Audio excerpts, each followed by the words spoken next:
Beneath their desert spires lie vaults carved into bedrock, codices pulse with prescient energy blueprint of a species apotheosis, etched in ink that defies time.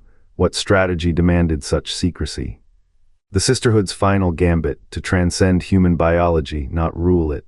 Each monastery a lock, each cipher a step toward the unknown. Pay to rewrite fate, parchment reeked of ancient sweat and purpose. The archives whisper, the Imperium trembles. Each monastery's cipher a vaults of step toward the flesh and ink, unknown. Damp stone corridors held iron-bound chests. Pay to rewrite fate, parchment reeked of ancient sweat and purpose. Bene Gesserit codices mapped a lineage of power-split genes, selected souls, a labyrinth of bloodlines. They did not merely breed. They wove spider silk and sword, each sister a thread. Each death a pruned branch. The Kwisatz Haderach was no accident. It was a storm brewed across epochs. Golden path, a riddle wrapped in eugenics. Survivors would crawl through ash, guided by a god engineered to see the unseeable. But what does transcendence demand? The archives do not lie. They whisper of sisters drowned in spice-induced visions, of children marked and discarded. The path glitters, yet it is a chain, every link forged in silence. Every step a burial. The Imperium does not know it kneels on the edge of a blade, and the Sisterhood. They have already paid the price to bleed the future. Beneath the Reverend Mother Monastery's stone vaults, codices slumber, each page a cipher, each cipher a step toward transcendence. The Sisterhood's apothecary of time, breeding lines as alchemists, faiths as farmers. They did not build temples, they planted them. Missionaria protectivas scribes wove scripture into the blood of empires, every prophet a puppet, every crusade a chess move. The Imperium's gods borrowed robes for borrowed truths. The Kwisatz Haderach was no accident, a genome folded across centuries, whispered through veiled marriages, a child to hold the key, but the key unlocks what? Not salvation. Not dominion, a path paved with the dust of civilizations. The monasteries guard this truth, that biology is a language and belief its ink. Let the emperor wage war. Let the Fremen carve their messiahs from sand. The Sisterhood's hand moves slower, deeper, a scalpel where others brandish blades. What costs such vision?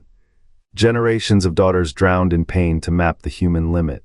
A price paid in screams, recorded in margins. The codices do not weep, they calculate. The golden path. A shadow cast by what lies beyond it. Leto's name is not etched in stone, only the threshold, only the price. The Imperium kneels on a blade. The Sisterhood knows the edge is theirs to sharpen, and the future, it bleeds still. The Sisterhood's vaults held the blueprint of ascension. Beneath desert crypts, in monasteries veiled by spice winds, codices whispered of a future not written but engineered. Reverend mothers, vessels of other memory, carried the weight of centuries, a chorus of ancestors singing in their skulls. Their plan outlasted emperors. Paul Atreides rose not by fate but by design. His stillsuits bore the Sisterhood's alchemy, his Fremen faith a thread in their loom. Yet the true crown lay in the child who would follow. Leto Roman II, born of a womb's deception, body a battlefield where human and sandworm collided. His blood carried the sandtrout's venom, his spine a lattice of scales, a god-emperor forged in the womb's crucible. The monasteries guarded the strategy no ruler could guess. Their archives did not name the golden path. The asterisk were asterisk its foundation. Each ritual, each breeding chart, each death whispered into the dunes, pieces of a puzzle spanning millennia. The other memory ensured no gap between generations. A single consciousness, stretching from first Reverend Mother to the hybrid sovereign who would walk the line between man and monster. What legacy could rival this? A sisterhood that bent biology to prophecy, that turned a child's agony into a species evolution. The Imperium's blade trembled in their grip. And as the archives slumbered untouched, their silence spoke loudest. The future was not coming. It was already asterisk their asterisk, waiting to be born. The monasteries breathe in silence, cold stone, incense like memory. Beneath each Reverend Mother's feet, the codices rot. They hold the Sisterhood's final breath, a lineage of genetic calculus, 1,000 years of patience. A daughter, always a daughter. The plan was a prism, facets polished to split humanity's genome. But Paul Atreides was born with a scream in his throat, a boy, a storm in human skin. The Bene Gesserit's equations cracked, their archives once certain, now whisper of error. Fade Rotha's corpse still stinks in the sand. Paul's blade carved through Plan B like a Fremen through spice. The Sisterhood's second path, their backup hymn, dissolved in the blood of a Harkonnen prince. What remains, fractured glass. The monasteries, those vaults of secrecy, now guard a phantom. Their codices, inked in the language of eons, no longer predict, they plead. A Reverend mother traces the vellum. Her fingers tremble, the original designate Kwisatz Haderach born of female lineage, her mind a labyrinth of stillness dissolves. Paul's sonhood is a splinter in the Sisterhood's eye. He moves like a force they cannot name. The archives, once maps, are now tombs. The plan's architects kneel, recalibrating, but the math no longer fits, the variables shift. Dread hums in the silence. The monasteries, built to contain destiny, now leak it. Paul's defiance is a virus, it infects the codices. The Sisterhood's grip tightens, but their control is a threadbare shroud. Beneath it the future writhes, not golden, not pure, a path forged in fire and sand. The archives wait, they always wait, but the boy king walks it now, and the Sisterhood's apotheosis, it drowns in the wake of his footsteps. Jessica's ascension fractured the Sisterhood's design. Codices sealed in shadow vaults held their true aim, transcendence through bloodline, not dogma. A Reverend mother's mind was meant to be a vessel, yet hers became a storm. The monastery's silence was not failure, it was a hedge. Should the Kwisatz Haderach falter, the plan demanded a backup. A woman, a choice, not the boy king's path, not the Bene Gesserit's. Who then holds the thread? The Sisterhood's monasteries scattered across the Imperium were vaults, not just sanctuaries. Ink-stained codices slumbered in their depths, detailing the plan's final stroke, transcendence beyond human frailty. 1,000 years of breeding, a labyrinth of bloodlines, all converging on one truth. The honored matters return not as myth, but as storm. Their blades carved through the Reverend mother's veils. What did they fear? The archives. The Sisterhood's end began not with a scream, but a fracture. Monastery after monastery fell. Codices were salted in ash, their pages reduced to cinders. The Sisterhood's voice fractured. The plan's architects, those who had mapped the golden thread, were silenced. Their arrogance had built walls of parchment, not stone. The matters knew the true weapon was not the Kwisatz Haderach, but the knowledge itself. A Reverend mother once whispered, *, we are the keepers, not the kept. * now, the keepers were gone, the archives burned, the codice maps to a future unmade were lost. Or were they? A whisper lingers in the dust. Some monasteries were never found. Some vaults were sealed with prayers, not locks. The Sisterhood's final act was not defiance, but a gamble that the plans and game could outlast their fall. The cost of their hubris is written in the silence between stars. The matters took empires, they did not find the Sisterhood's heart. It pulses still, hidden where even the Fremen cannot dig. The thread survives, but who now holds it? Who will read the ink-stained warnings or wield them? The Sisterhood's shadow stretches long, but shadows fade, and the plan was never theirs to claim. The monasteries endure, crypts not temples, their walls breathe silence. Codices slumber in shadowed alcoves, inked in blood and time, each page a riddle, each riddle a step. The Bene Gesserit's final axis spins unseen. What became of the hands that wrote them? Ash, wind, echoes, and stone. The Sisterhood's shadow stretches long, but the ink outlives the scribe. Whispers stretch thin across the Imperium. Monks in distant cells chant over ciphered lines. Unaware they guard the fulcrum of a dying god's design. The plan's final axis turns not in spice-lit thrones, but in these vaults where parchment holds the weight of millennia. No emperor's gaze pierces this veil. No jihad's flame touches these shelves. The codices wait for a reader who is not yet born. A golden path, no, the Sisterhood's axis bends toward oblivion's edge.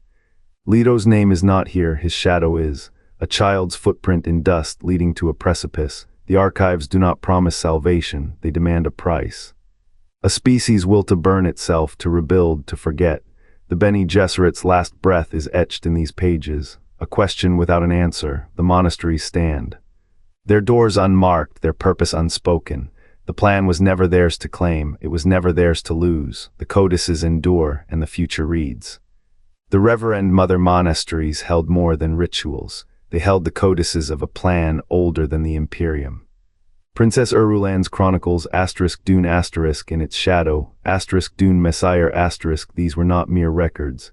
They were the Sisterhood's script, inked in blood and time. Leto Roman II, the God Emperor, did not stumble into divinity. His 500-year reign was the apex of a blade honed across millennia. Paul Atreides, whose defiance birthed a dynasty, became the catalyst the Sisterhood had long foreseen. His children's rise, his own tragic arse, each thread wove the tapestry of transcendence.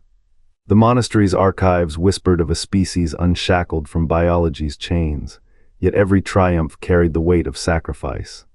How many lives became cogs in a machine they never saw? The grief etched into those pages is not of failure, but of cost. The Golden Path was not a choice. It was the only way to prevent the prescient collapse of all that is. And still the Sisterhood's hand trembles in the telling. For every god they shaped, 1,000 souls drowned. The codices endure, the future reads. And the price is never forgotten. The stone breathes, cold, unyielding. It cradles codices bound in desiccated skin. Flickering candlelight glides over pages inked with the Sisterhood's quiet hunger, not for power, but for erasure. The voice honed to bend wills was but a scalpel. Truth say that poison wine, a mirror to strip flesh from soul.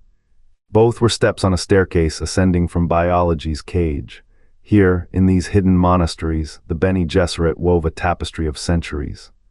Each thread a house groomed, a bloodline twisted. The codices whisper of genetic labyrinths, of alleles selected not for strength, but for surrender to a future where human frailty curdled into something vast, silent, and unbroken. The air reeks of incense and iron, of rituals where young initiates drank the water of life, their livers searing into alchemical forges. What did they sacrifice? Names lost to the dust. Thousands who faltered in the ascendancies, trial bodies buried beneath the very floors where the elect now walk. The Sisterhood's voice was never meant to rule. It was a rehearsal for a higher tongue, one that would outlast mortal speech. Truth say that terrible clarity was the first draft of a god's perception. The codices do not lie. They chart a path where the Bene Gesserit's essence would dissolve into a singularity, neural pathways rewired, DNA recast as code for a species beyond flesh. Leto Roman II shadow looms, but the archives stop short of his name. The final page curls inward, a question unanswered. Can a soul survive the unmaking of its vessel? The monasteries endure, their silence is a verdict. The Sisterhood's apotheosis was not a triumph, it was a wager. And the dice, they tell us, were loaded with the bones of the forgotten. They built their monasteries as vaults, not for prayer, for blueprints. Codices bound in human skin, detailing a species sculpted from blood and will a god in embryo. The Sisterhood's final gamble, transcend biology itself. Leto Roman II famine time was no accident, it was a sieve. 1,000 worlds winnowed to ash, so the survivors might inherit a path paved with the dead. 2 millennia of breeding, of whispered oaths in shadowed halls collapsed into this. A child who wore a beetle in his throat, who starved empires to break their addictions. The monasteries held the last maps of their own extinction. Every spice-laced vow, every poisoned cup offered to the Kwisatz Haderach, funneled toward this end of Pharaoh's tomb for the Bene Gesserit name. They called it salvation. The dead call it theft. What god demands a species as collateral? What womb births a messiah only to drown him in the screams of his ancestors? The Sisterhood's archives whisper no answers, only the arithmetic of extinction. A ledger of choices, let humanity rot in its divisions or forge a future from the bones of the unchosen. Leto's reign was their apotheosis, a golden path, no. A scar, a warning etched into the flesh of a god-king whose laughter still cracks the dunes. The monasteries stand, unburned, unread. Their secrets buried deeper than the thirst of Dune's dead. What did they think they were weaving? A tapestry, a noose. And the universe, it seems, prefers to hang itself. What if the Sisterhood's own vaults hold the key to their undoing? The honored matters came not as conquerors, but as scavengers hungry for secrets buried in stone and silence. Beneath each monastery, codices whisper of a plan older than the Kwisatz Haderach, a design to burn the flesh, forge the god. Why hide the path to transcendence where the dead